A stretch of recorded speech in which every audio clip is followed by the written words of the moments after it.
శ్రీరామనవమి పర్వదినాన్ని పురస్కరించుకుని పర్వతాపురం గ్రామం సాయి ఐశ్వర్య కాలనీలోని శ్రీ అభయాంజనేయ స్వామి మరియు శ్రీ పద్మావతి గోదా సమేత పర్వతగిరి శ్రీ వెంకటేశ్వర స్వామి వారి దివ్య సన్నిధిలో వేడుకలు అత్యంత వైభవంగా జరిగాయి. ఉదయం 8 గంటలకు శ్రీ అభయాంజనేయ స్వామి వారికి శాస్త్రోక్తంగా పంచామృత అభిషేక కైంకర్యాలు నిర్వహించారు. అనంతరం 11 గంటలకు శ్రీ సీతారామచంద్ర స్వామి వారి కళ్యాణ మహోత్సవం భక్తుల జయజయధ్వానాల మధ్య కన్నుల పండుగ జరిగింది. ప్రతి సంవత్సరంలాగే ఈ ఏడాది కూడా స్వామివారి విజయోత్సవాన్ని ఘనంగా నిర్వహించారు. ప్రస్తుతం ఈ క్షేత్రంలో శ్రీ పర్వతగిరి వెంకటేశ్వర స్వామి వారి దివ్య సన్నిధానం నిర్మాణ దశలో ఉంది. ఈ పుణ్య కార్యంలో భక్తులందరూ భాగస్వాములు కావాలని ఆలయ కమిటీ కోరింది. స్వామివారి ఆలయ నిర్మాణ కైంకర్యానికి భక్తులు తమకు తోచినంత ఆర్థిక సహాయం అందించి స్వామివారి కృపకు పాత్రలు కావాలని విన్నవించారు. వీళ్ళందరి కోట్లున్నాయి.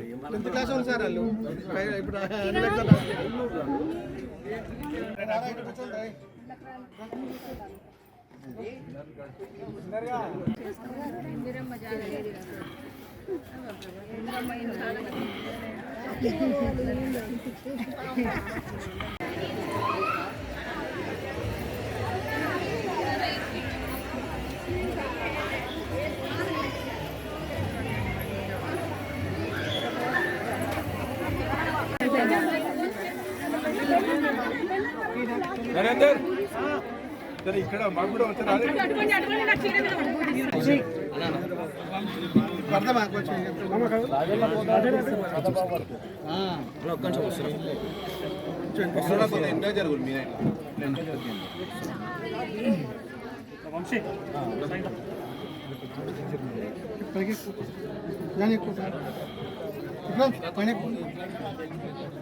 జై శ్రీరామ్, జై శ్రీరామ్, జై శ్రీరామ్, జై శ్రీరామ్, జై శ్రీరామ్, జై శ్రీరామ్. భారత్ మాతా కీ జై, భారత్ మాతా కీ జై.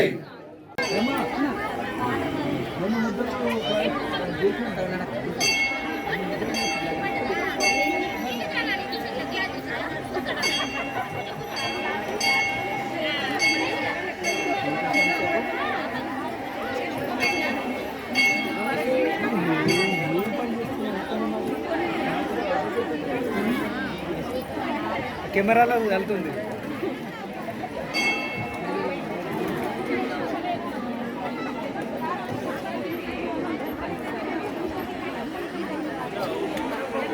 మనం Sai Aishwarya colony road number 18లో ఉన్న పర్వతగిరి శ్రీ అభయాంజనేయ స్వామి దేవాలయం వద్ద ఈరోజు శ్రీరామనవమి చాలా ఘనంగా జరుపుకున్నాం. మన కాలనీ భక్తుల మధ్యలో ఎంతో ఆనందంగా సందోహంగా మనం ఈ కార్యక్రమం జరుపుకున్నాం. గత 5 సంవత్సరాల నుంచి మనం ఇక్కడ శ్రీరామనవమి సందర్భంగా రాములవారి కళ్యాణం చేస్తున్నాం. మరి ఈ కార్యక్రమంలో ప్రతి సంవత్సరం బండారు పవన్ రెడ్డి అలాగే రాము యాదవ్ ఇద్దరు పాల్గొనేవారు.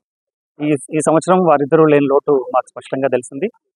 మరి అలాగే ప్రతి సంవత్సరం కార్యక్రమంలో కూడా వారు మమ్మల్ని ఎంకరేజ్ చేస్తూ శోభాయాత్రలో కానీ అలాగే ఇక్కడ జరిగే వార్షికోత్సవాలు ప్రతి సంవత్సరం జరిగే వార్షికోత్సవాలు కానీ అదేవిధంగా గత నెలలో మేము 24 రోజుల పాటు సంపూర్ణ శ్రీరామాయణ స్వాహకార మహాయజ్ఞాన్ని నిర్వహించాం.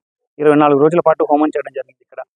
ఇక్కడ కాలనీ వాళ్ళందరికీ మంచి జరగాలని, పర్వతాపురం గ్రామాన్ని మొత్తానికి మంచి జరగాలని ఆశిస్తూ ఇక్కడ అత్యంత వైభవంగా 24 రోజుల పాటు మేము హోమాన్ని నిర్వహించడం జరిగింది. మరి అదేవిధంగా ఇక్కడ పర్వతగిరి వెంకటేశ్వర స్వామి దేవాలయం నిర్మాణం చేస్తున్నాం. ఈ ఏరియాలోనే అతిపెద్ద దేవాలయం పర్వతగిరి శ్రీ వెంకటేశ్వర స్వామి దేవాలయం. దాదాపుగా 8,000 చదరపు అడుగుల్లో నిర్మాణం జరుగుతోంది.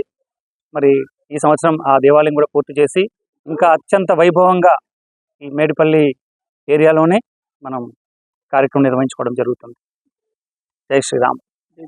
శ్రీరామనవమి సందర్భంగా మనం చాలా చక్కగా ఇక్కడ సీతారామచంద్ర స్వామి కళ్యాణాన్ని నిర్వహించుకోవడం జరిగింది. ఇక్కడ మనం చాలా ఒక 3-4 సంవత్సరాలుగా మనకి ఇక్కడ అభయాంజనేయ స్వామి యొక్క దివ్య కృప వల్ల ఇక్కడ ప్రతి ఒక్క కార్యక్రమం కూడా దిగ్విజయంగా పూర్తి చేసుకుంటున్నాం. ఇదంతా కూడా స్వామి యొక్క దయ. అలాగే ఇవాళ ఇంత బ్రహ్మాండంగా ఎంతో చక్కగా శ్రీ పద్మావతి గోదా సమేత శ్రీ పర్వతగిరి వెంకటేశ్వర స్వామి దేవస్థానం అనేది నిర్మాణంలో ఉన్నదండి. ఇది చాలా పెద్ద గుడి, చాలా పెద్ద ప్రాజెక్టు. స్వామి కృప వల్ల అది కూడా మనం చేసుకోవడం జరుగుతుంది.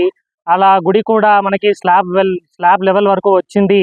కాబట్టి గుడి నిర్మాణం కోసం కూడా మేము తిరుగుతూ ఉన్నాము. అలా చక్కగా ప్రతి ఒక్క హిందూ కార్యక్రమం కూడా దిగ్విజయంగా ఇక్కడ చేస్తున్నాము.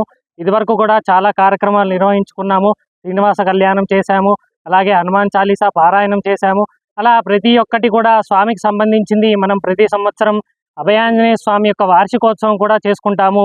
అలాగే పెద్ద ఎత్తున హనుమాన్ జయంతి రోజు విజయోత్సవం, హనుమంతుడి యొక్క విజయోత్సవం కూడా చేయడం జరుగుతుంది. కాబట్టి ఇలా చక్కగా ఈ చుట్టుపక్కల కాలనీలలో కూడా సాయేశ్వర్య కాలనీ కానీ, సత్యనారాయణపురం కాలనీ కానీ, సాయిప్రియ కాలనీ కానీ ఇలా చక్కగా చుట్టుపక్కల ఎల్లప్పుడూ కాపాడుతూ వస్తున్నాం. ఇదంతా కూడా స్వామి యొక్క దయ ఉండడం బట్టే ఇలా అంతా చేసుకుంటున్నాము చక్కగా. అలాగే వెంకటేశ్వర స్వామి దేవస్థానం యొక్క ట్రస్ట్ కూడా ఏర్పాటు చేసుకోవడం జరిగింది. అలా దివ్యమైనటువంటి ట్రస్ట్ ఏర్పాటు చేసుకొని చక్కగా అన్ని పనులు కూడా ముందుకు సాగుతున్నాం. అలా ఆ సందర్భంగానే ఇవాళ శ్రీరామనవమి. ఎంతో పుణ్యం చేసుకుంటే కానీ ఇక్కడ కళ్యాణం చేసుకునేటువంటి భాగ్యం ఎవరికీ దొరకదు. కాబట్టి అలా మేమంతా కూడా ఎంతో పుణ్యం చేసుకున్నాం. కాబట్టి ఇలా స్వామివారి కళ్యాణం కైంకర్యంలో పాల్గొనడం జరిగింది. జై శ్రీమన్నారాయణ, జై శ్రీరామ్. లాగానే ప్రతి సంవత్సరం లాగా శ్రీరామనవమి ఇక్కడ ఘనంగా చేసుకోవడం కాకుండా తర్వాత మన చెంగచెర్ల చౌరస్తా నుంచి రామ్ మందిర్ నుంచి అతి వైభవంగా పెద్ద ఎత్తున ఏదైతే ర్యాలీ తోటి మనం విశ్వ హిందూ పరిషత్ ఆధ్వర్యంలో పట్ల ర్యాలీ తీస్తామో అదే విధంగా ప్రతి సంవత్సరం పెద్ద ఉత్సాహంగా మనం చేస్తుంటాం. దానిలో భాగంగానే ఈరోజు వాళ్ళిద్దరు కూడా పవన్ కుమార్ రెడ్డి గారు తర్వాత అదేవిధంగా రామ్ యాదవ్ గారు లేకపోవడం చాలా బాధాకరమైన విషయం.